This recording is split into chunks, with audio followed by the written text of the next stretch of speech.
En güzel çiçek. Kitap okumak için parka giden bir adam, yaşlı bir söğüt ağacının uzun, dağınık dallarının yanındaki boş banka oturmuştu. Fakat yol boyu düşündüğü bazı olaylar bir türlü aklından gitmediğinden kitap okuma iştahının kalmadığı da söylenebilirdi. Biraz kendine gelmek için çevredeki ağaçları, çiçekleri, ilerideki küçük gölü, ördekleri seyre koyulmuştu ki, oyun oynamaktan bitap düşmüş küçük bir çocuk gelip karşısına dikiliverdi. Başı yere eğik vaziyette duran çocuk büyük bir heyecanla "Bak ne buldum!" diyerek adama elindekileri gösterdi. Elinde bir çiçek vardı ve çiçek acınacak durumdaydı. Bütün yaprakları yırtılmıştı. Ya yeterli yağmur görmemiş ya da pek ışık alamamış olmalıydı. Çocuğun ölü çiçeği alıp gitmesi için sahte bir gülücük attı adam ve kafasını başka yöne çevirdi. Ama çocuk dönüp gideceği yerde adamın yanına oturdu. Çiçeği burnunun üstüne getirerek "Bu kesinlikle çok hoş kokuyor ve ayrıca da çok güzel. İşte bu yüzden onu kopardım. Al, bu senin için." diyerek çiçeği yeniden adama doğru uzattı. Getirdiği bu çiçek yabani bir ottan başka bir şey değildi esasında. Rengi pek o kadar cazip sayılmazdı. Ama adam çiçeği almazsa çocuğun gitmeyeceğini anlamıştı.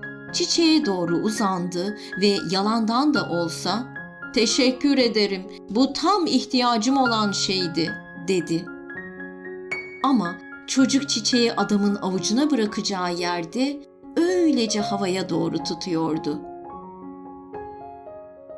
İşte o zaman çocuğun gözlerinin görmediğini anladı adam.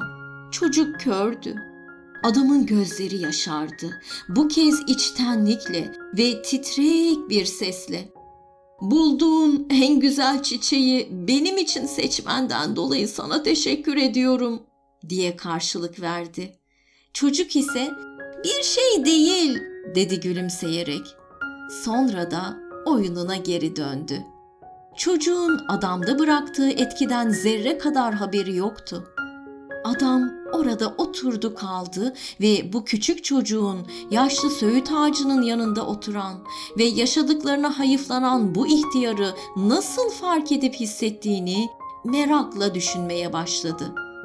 Onun sıkıntılı olduğunu nasıl bilmişti? Çiçeği neden ona getirmişti? İhtimal kalp gözü ona gerçek doğruyu göstermişti. Kitap okumayı hepten unutup bu soruların peşine düşen adam, kör bir çocuğun gözlerinden sıkıntısının kaynağının dünya ile ilgili olmadığını anlamıştı en sonunda. Sıkıntının kaynağı kendisiydi. Gerçek kör, o kör çocuk değil, kendisiydi ve bütün zamanını bir kör olarak geçirmişti.